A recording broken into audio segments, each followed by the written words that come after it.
now, I think we're going to kick off, since we are here in this beautiful school that she had so much to do with building. Let's start with Regina. And Regina, if you could just give us a little bit of background about this school and where it was before it underwent this transformation and what you were aiming towards in the context of this school and also in the context of 21st century learning. So the Newmark School opened in 2001, and I'm not sure if everyone knows this, but we are a special needs school. So students come to us from their home districts, and we provide the educational portion of their day. The diagnosis of the children that come here are kids with high-functioning autism, students with mood disorders, anxiety, obsessive-compulsive disorder. But the profile of our student is a student who's cognitively very intact. So you have average to above average IQ. They have many sensory issues. They have a lot of emotional issues. So the environment of the public school, it just might be too large, too noisy, and it just doesn't work for them. Generally, when the students come here, our class sizes, as you can see, are much smaller. We have a teacher and an assistant in every room. And when we first opened in 2001, the model that we looked at wasn't as other special needs schools. That was our background. We thought we had that, handled pretty well. We really went to private schools, private prep schools in Pennsylvania, in New Jersey, and really looked at what type of technology they were using to keep their kids engaged in learning. Because our kid is really a disaffected learner at times. School has been really hard for them.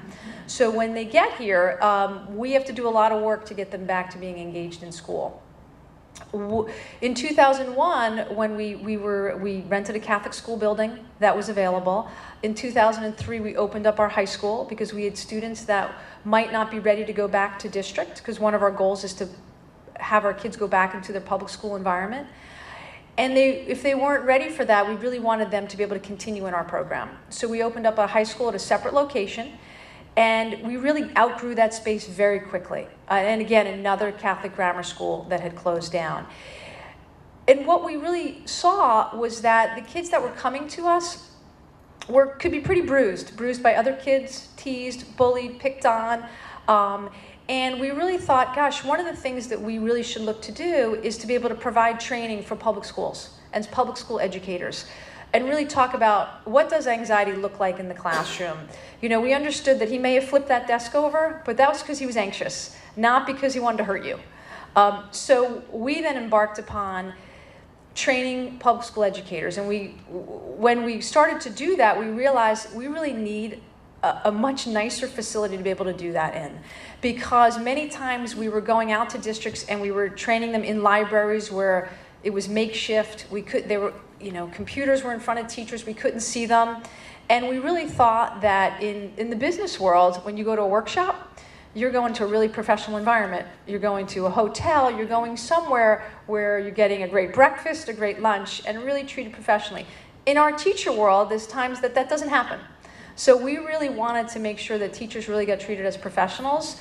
So when we really looked at embarking on, honestly, a major fundraising project, we really looked at what was the vision for teachers and what was the vision for our students. And for you educators in here, and I am a teacher by trade, teachers need to see, feel, and touch it. They don't believe it unless they can see it. So the one model that we really look to do is that we're going to train you, and then we're going to have you observe in our classrooms, and then we're going to come back and debrief you about what you saw your colleague teaching and how they handled that student, and the strategies and skills that they used, whether that was technology, whether that was just languaging, to really engage our kids.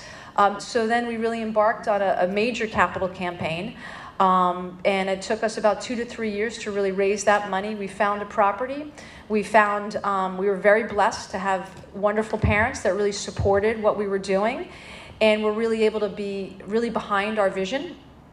And for many schools, a lot of the vision is having the money to be able to afford that, and we were able to raise enough to be able to get connected to Steelcase, to DS&D, and really be able to outfit our schools for our kids. And why we really looked at so much with technology and the collaboration, especially the effective collaboration, is that our kids generally struggle with that area. And we know that we had to be that much more advanced because they're delayed. So we really needed to try to bridge that gap for them. So a lot of pretty much everything in here had a purpose to why we did it, and we continually kind of improve and upgrade the things that we're doing. But the space is phenomenal for the kids, and that's probably the one thing that we were surprised at. We knew it would be great, but we didn't really know how great it would be for them.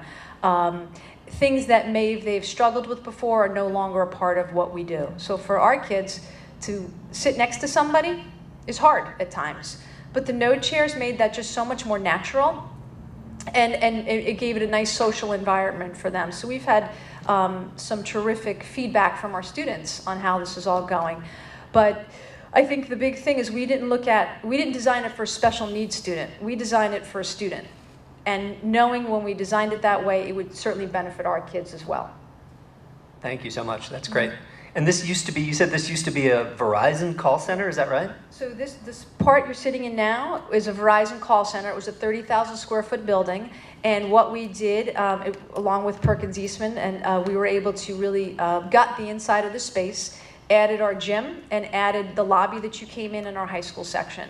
And had a tremendous cooperation from the township of Scotch Plains in order to welcome us into the community.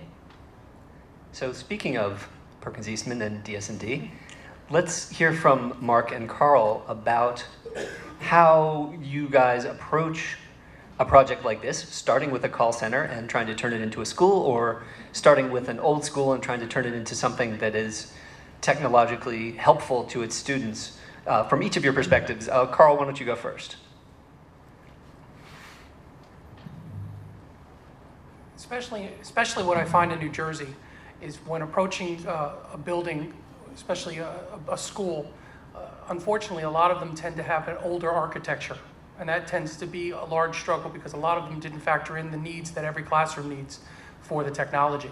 And that in itself presents the initial large budgeting that you need to work conduits, electrical, different things for the location for projectors, screens. Some have asbestos. Those kinds of issues in those kinds of buildings. When you deal with a facility that tends to be on the newer side, or if it was originally set up for a corporate environment, those facilities factored in those considerations. So you tend to have a lot more freedom in the structure, and that helps you out from the beginning. But then you have to adapt the space so that it's set up for a proper learning environment, and then incorporate the technology accordingly. Well, I think that the typical challenge with a building like this is, since it wasn't a school, and we were talking about this earlier, you know, a typical school, a Catholic school, would be a double-loaded corridor, so 2 classrooms, corridor down the middle, a relatively skinny building. This is not. This is a little bit wider, deeper floor plate, but in a way that really supports a lot of the things that we've been talking about, because what you see in the center, what we did with the spaces that didn't have windows, or the game room, support spaces, you know, those smaller and medium-sized spaces besides the classrooms. So we prioritized the classroom spaces where students were going to be for the majority of their day with windows, and then took advantage of that space in the middle. And we've done that on a number of occasions where we're, you know, repurposing a building that wasn't a school to begin with. So there's kind of a silver lining there with some of the spaces. And Regina, you talked a little bit about the fundraising aspect of things. What were other challenges that you faced in transforming this school physically and in the method of pedagogy? Well, I think one of the hardest parts for us is that we were building a new school and running a school at the same time. So we really had to, and we had wonderful principals, but we really had to budget our time. And I am not a contractor, although I learned a heck of a lot, and I feel like I could be one now. But I think what we learned early on was to hire a project manager to help you, guide you through that process of things you just don't know. And working with really good, reputable companies, which we did. But the biggest challenge was that no matter what, it's still your space. So we found that we tend to micromanage. It's just who we are. So we really looked to micromanage that, and that was difficult because it was an area we didn't know. And the way we broke it down is that we really became our student and said, okay, this is how our teacher needs to function in the classroom. This is how our student needs to function in the classroom, which the architects at AVA, they don't know that because we know our population. So we knew the kids. So we were able to really work with our strengths and talking to them about how we really needed the building designed, and then really just stayed on top of where the outlets go. Things that are very simple, but once they're done, and very difficult to move them after that. So we just really wanted to, that was the hardest part, was really understanding how this was all going to work, because it was the first time we were ever doing something like this. There's a level of me that wouldn't mind doing it again because I'd be better at it, but I'm not. Everybody grab a hammer. I know. I'd be a little better at it now.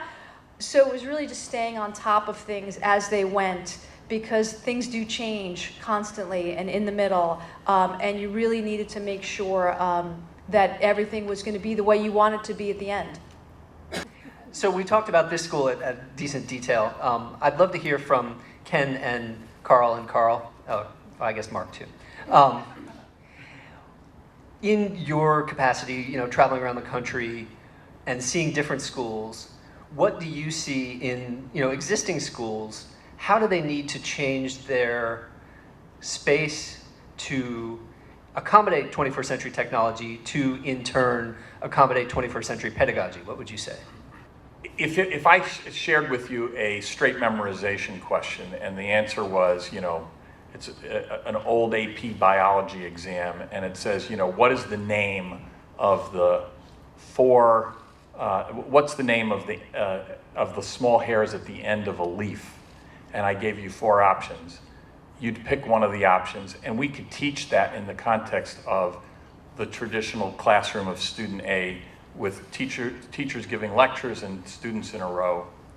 The 21st century version of that question looks completely different. They give you the formula for how the body processes oxygen, and they ask you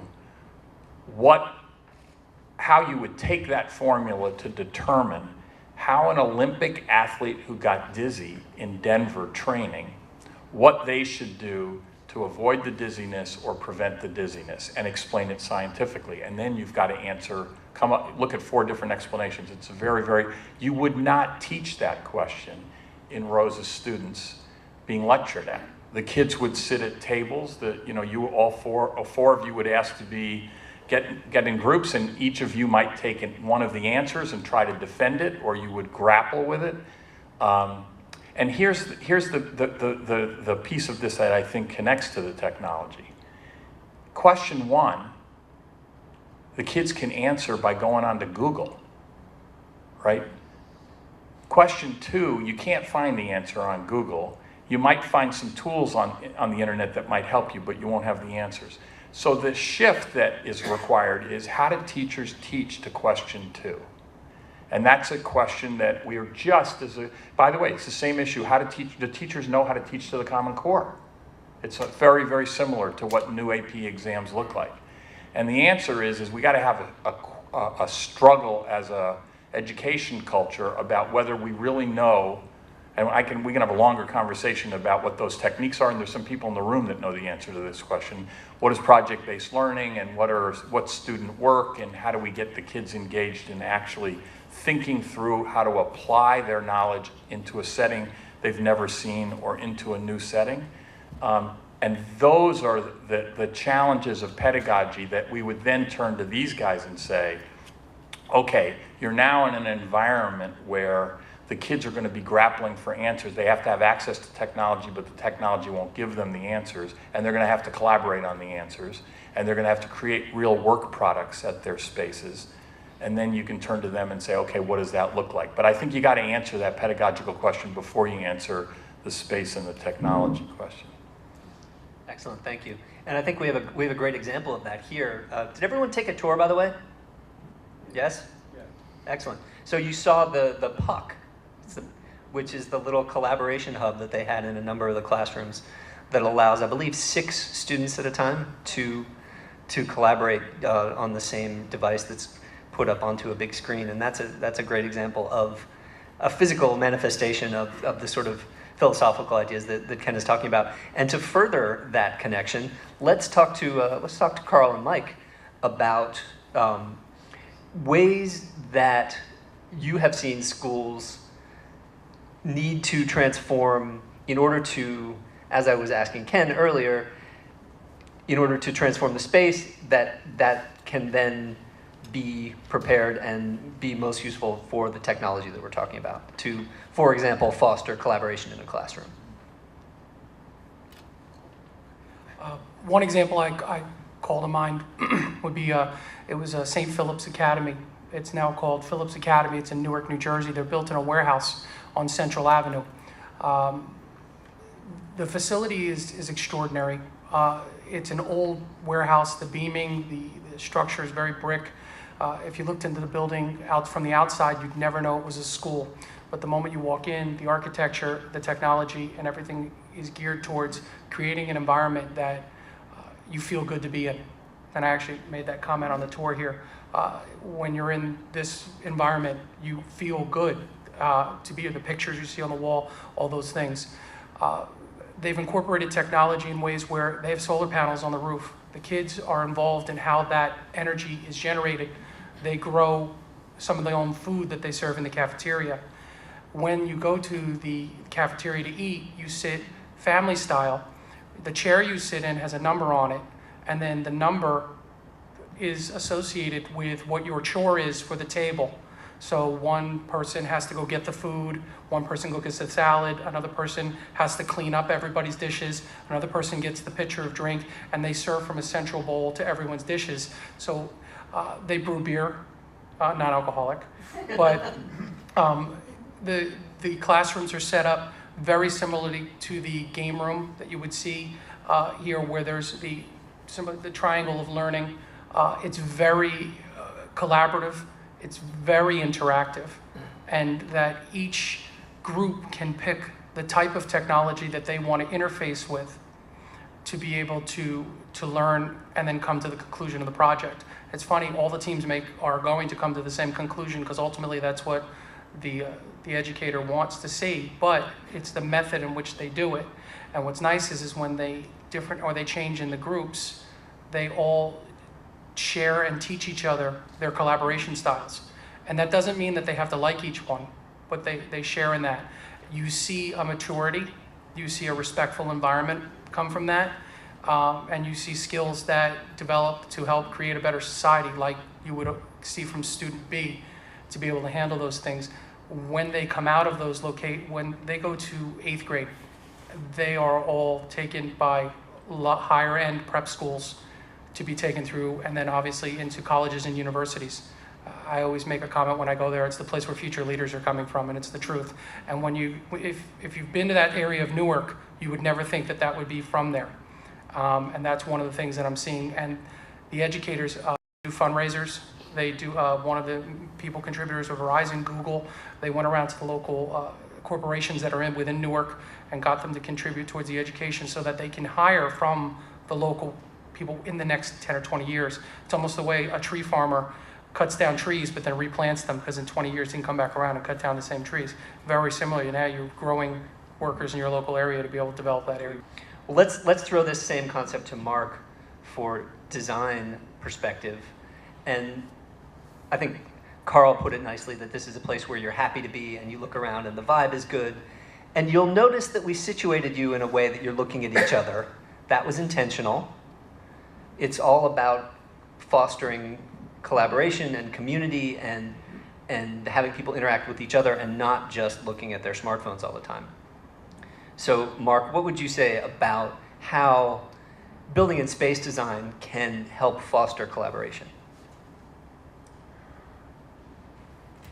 Well, I'll have a couple of things I guess I would say about that. I mean, one is I think this room that we're in is a great example of space that we see when people ask us about what's the 21st century school look like, or and I think there's always an expectation that somehow it should look different, that because iPads and whatnot, that the school should somehow look different.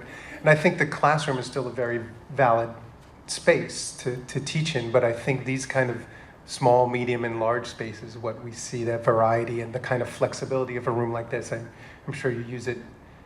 Tonight's a good example, right, of what a school is. It's not a, 8 to 3 kind of space anymore, and having a flexible wall and having this kind of space where you can set it up. The furniture is a great facilitator to allow that. But the other thing I think I want to say this, because, and as an architect, obviously we deal a lot with new schools, and usually if we're involved, there's a lot of money being spent. But we also work a lot of times with schools who don't have that kind of money, and I just don't want to give the impression that that's the only way to do this. I've worked with a charter school in Lower Manhattan called the I School, and they're, like a lot of charter schools, inhabit with public school. They just have one floor, and they had one kind of dingy space in the middle that they didn't know what to do with. And we said, well, furniture, do some flexible furniture. And it's really, for them, is everything. A little bit like this room. It's where they eat lunch. It's where they do after-school projects. It's if they have to have an assembly, that's where they do it. All on a very low budget, but very, very effective use of space. And also for both Mark and Carl, is when you're trying to change the space design and at the same time trying to add a bunch of new technology, I'm guessing that at some point those two things conflict. And how do you reconcile that? How do you make the space that you want, but also with the technology that you want? Yeah, I think one of the things is a real heightened attention to acoustics and to lighting, because of technology, because of if a classroom has 4 different things going on in it at the same time, which is what's happening now instead of the rows of chairs, then designing a space that acoustically allows that to happen. In a space like this, we have carpet, we have acoustic tile in the ceiling, we have lights that are direct and indirect. All these things add to a much healthier space and allow for those things to happen. And I think probably particularly for you guys here, students who are processing things differently, I think it's incredibly important and become much more part of what we do. Yeah, I would completely agree with that statement. There are a lot of pieces of technology in our field that are designed specifically to get around certain architectural shortcomings from an existing structure or from something that came in. If you have what we would call a bad projection environment, which would be a room that maybe has windows on 3 sides and it's constantly washed in light. Obviously a projector and a screen would be very hard, so you'd adapt. That's where the LED technology and flat screens come in, so it's very easy to see in those kinds of situations. The other thing is going to what Ken said, it's having the technology associate to the vision and the standardization that the school or educational facility has, so that it incorporates with the educator that's going to be using the space. And if you have that, then at that point you can adapt that technology based around those styles. All right. We're going to segue just a little bit into tech tools, and it's all part of the same conversation about trying to foster collaboration and trying to build communities within schools. And let's start with Ken, and maybe you can tell me, in your experience, what specific tech tools have you seen in schools that really increase engagement and foster collaboration and really get people jazzed up? I wasn't expecting that question, so which is good. I spent 6 years advocating the responsible use of technology in K-12 education, and I left that conversation and started this one because I felt that the whole conversation around technology was taking us down the wrong hole, and I still think that. I think that what happens is if you go into a district and you start a conversation with a superintendent, or you go to a private school and start a conversation with a headmaster today about technology, they will tell you to see their tech specialist. If you tell them that you're interested in the profile of a graduate and you want to talk about what their new model of education is, then the deputy superintendent or the deputy headmaster, the head of curriculum, the head of assessment, the head of instruction, the head of technology, all have to be at the table to talk to you. And so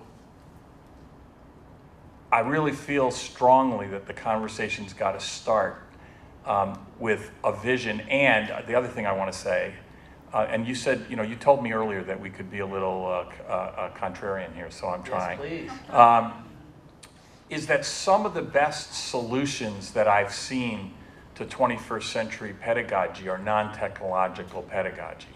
Can you tell us what some of those are? Sure. So I'll give you an example, and I'll give you, those of you who want to take notes, go to YouTube and go and either look up Ron Berger, who's the Chief Academic Officer of Expeditionary Learning, or look up a wonderful there's several videos that will be called Austin's Butterfly. And those of you who haven't heard of Austin's Butterfly, it is a STEM exercise. It's an observation where it turns out a first grader is asked to replicate a butterfly. This is not a tech issue. But it's a huge architectural design issue, by the way. And here's the deal. The teacher, Austin makes a butterfly that looks like a typical first grade butterfly. And the teacher has to figure out how to help him make it look like this photograph of the butterfly. And is told that she can give Austin no direct instruction. She can give Austin no direct instruction. Everybody sort of scratches their head. Instead, the 8 first graders, Austin and 7 of his classmates, are in a group, and the teacher is told to help the 7 help Austin. And so Austin actually is told by the group of 7 first, there's a triangle in that butterfly, try to put the triangle in the butterfly. And then he comes back with a draft that has a triangle, but the bottom of his butterfly doesn't look like the bottom of a butterfly. And so they say, well, the bottom of a butterfly actually goes straight, and see if you can create that straight part of the butterfly. And he goes back and does that, but now he has taken the triangle out and put curved wings back on it. And they say, well, Austin, you lost the triangle to the butterfly. Go put it back in, and voila, on the 4th draft, out comes the perfect shape of the butterfly. And then they have him put in his markings, and then they have him color it in. And we have, what you'll see on this video is Austin's Butterfly. It is a miracle because almost nobody teaches that way today, nowhere. You can find it in the expeditionary learning schools in the United States, but almost nowhere.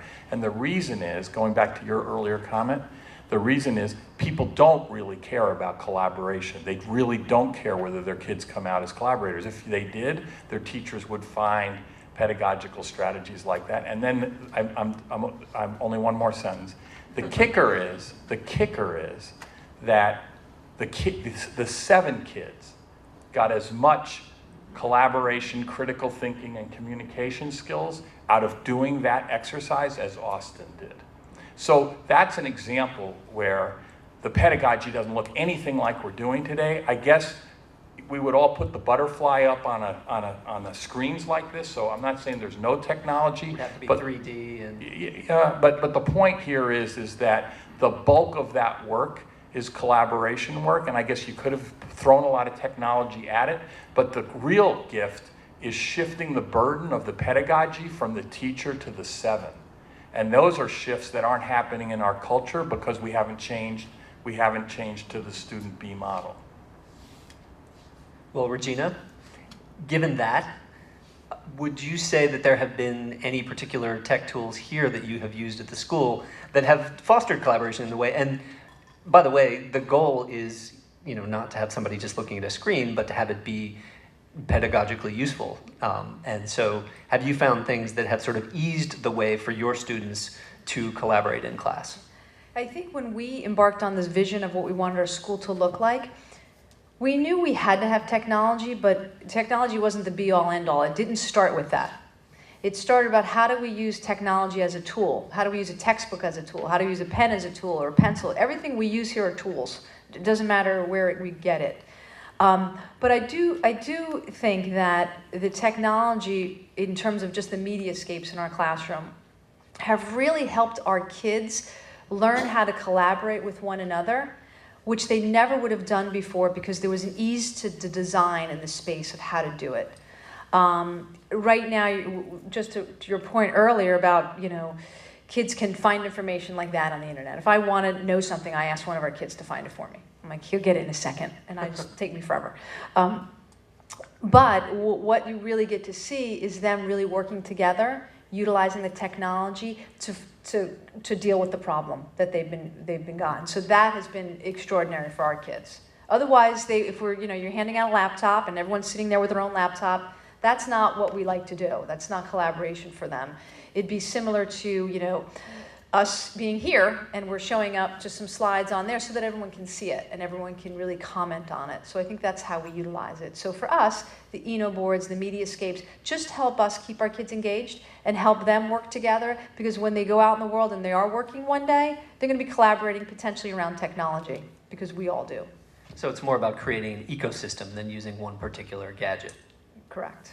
Yes, Ken? Yeah. So just one quick thing. If global competence, which is the last item under student B, is on your list of required student outcomes, you can't do that in the 21st century without the technology, because you have the capacity, even in relatively less well-off schools, to connect to kids from other countries.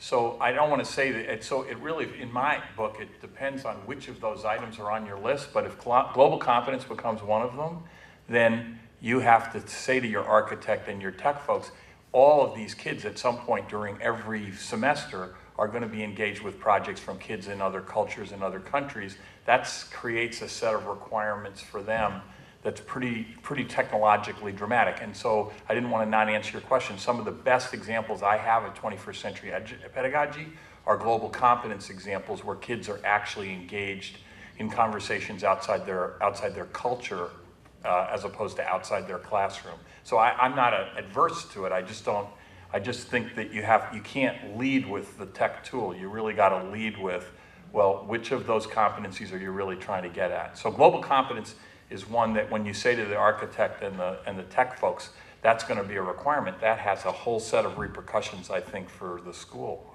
I'd imagine.